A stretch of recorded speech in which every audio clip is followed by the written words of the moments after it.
Coach, games like this, sometimes, you'll get those unsung heroes in a Game 7, but it was really like all of your depth, the bottom six and a lot of the bottom D pairings too. What did you think of the way they played? Terrific. That's why they're in the lineup. I think we've got a lot of good choices.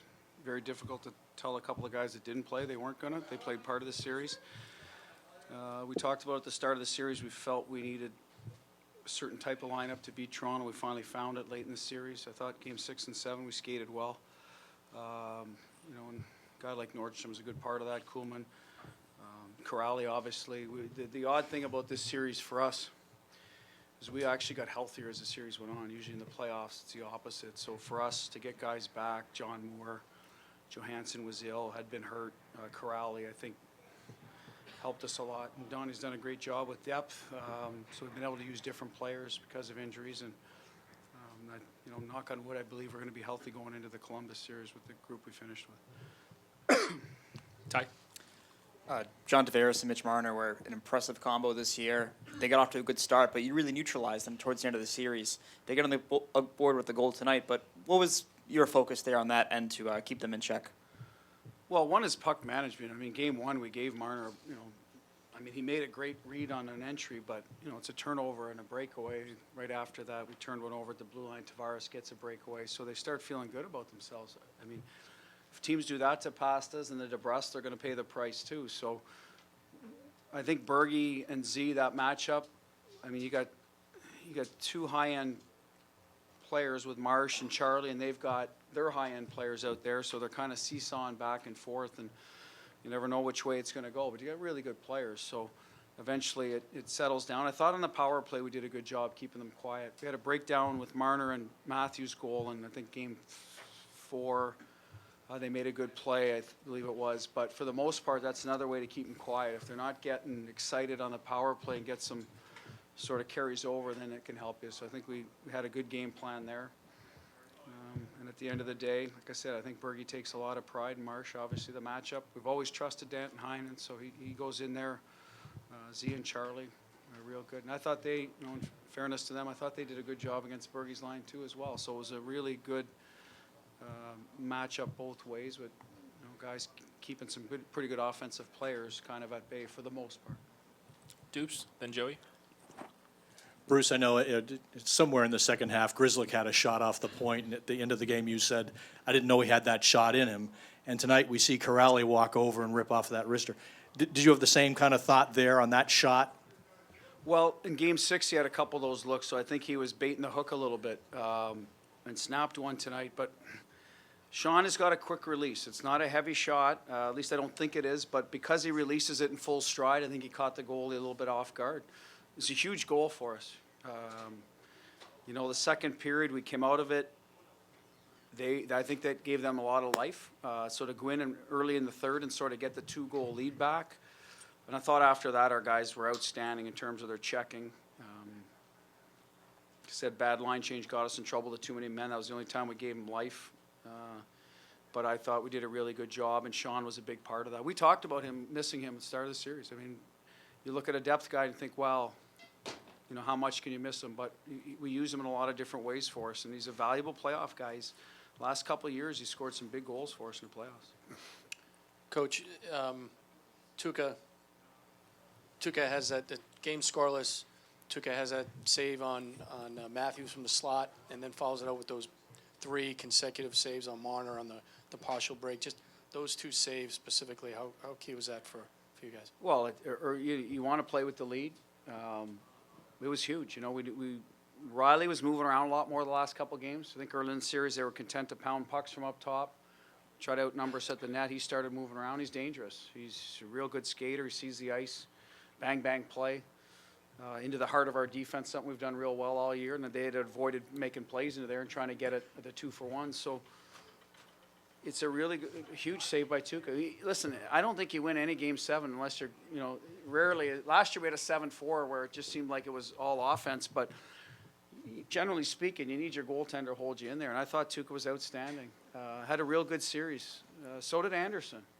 The first goal, I'm sure he'd like to have back. That's the one that sort of squeaks through. We had one of those against us, more up there. But I thought Tuukka was great tonight. Really handled himself well, great composure. Got outplayed the puck when he needed to, froze it when he needed to. We limited his workload this year, and you wonder how is it going to affect you in the playoffs. And I think tonight, hopefully, you got some residual effect of that where he was fresh the last couple games playing every second night. And it pays off, and hopefully even more going forward. But I think he was our best player tonight. I thought we had a lot of guys play well, but he was our best player. Back left, then Tara. Bruce, could you talk about the atmosphere in the building tonight and how the home ice helped your team tonight? Frank, I love the atmosphere in the building right from the get-go. Game 7, every night here. Same in Toronto, I got to say. A couple of loud buildings, original Six franchises, hungry, great fan support.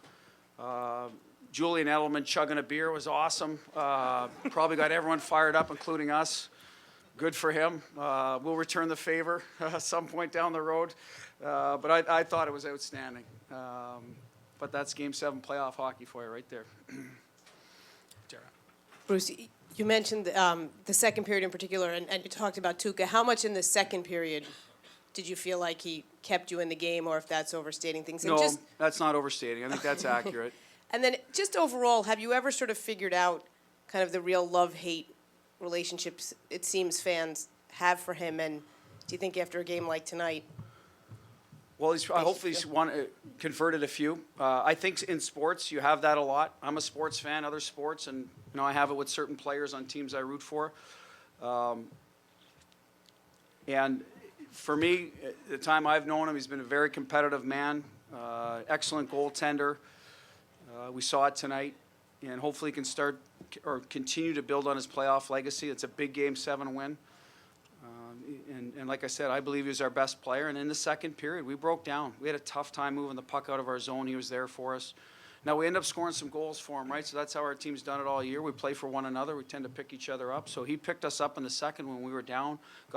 We got him a couple goals in the first so he could relax probably a little bit. But he made the stops he needed to and more. So like I said, I hope the fans recognize what he did tonight.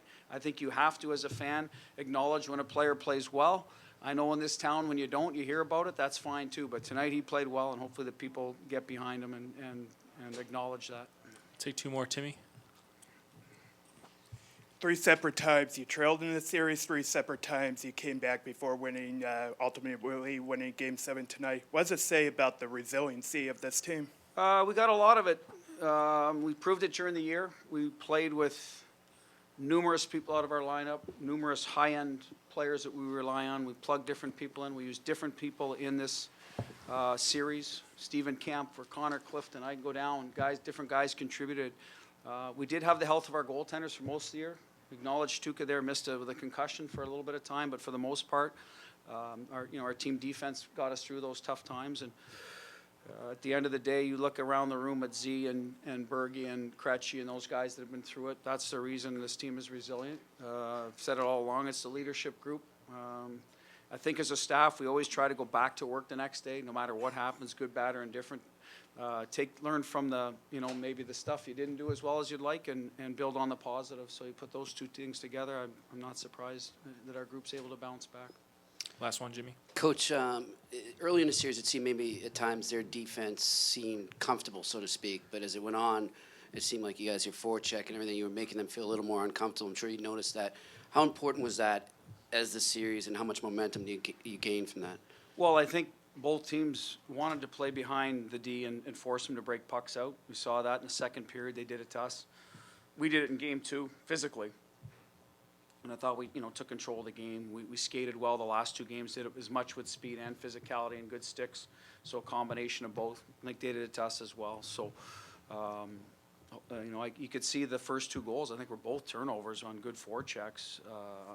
Forced errors, maybe the one that Noel picked off could have been called an unforced error, but at the end of the day, they got one back. We turned one over on the wall. So that's playoff hockey. Everybody finishes their checks. Everyone's coming. The commitment, so it's a lot tougher to break out pucks. I think that's why when people talk about playoffs, when they have those big top guys that can break the puck out, it's even more valuable than the regular season. And that's the reason why everyone has a little more jump in their step, and we were able to do that to them. In the end, took a while, but we got it done.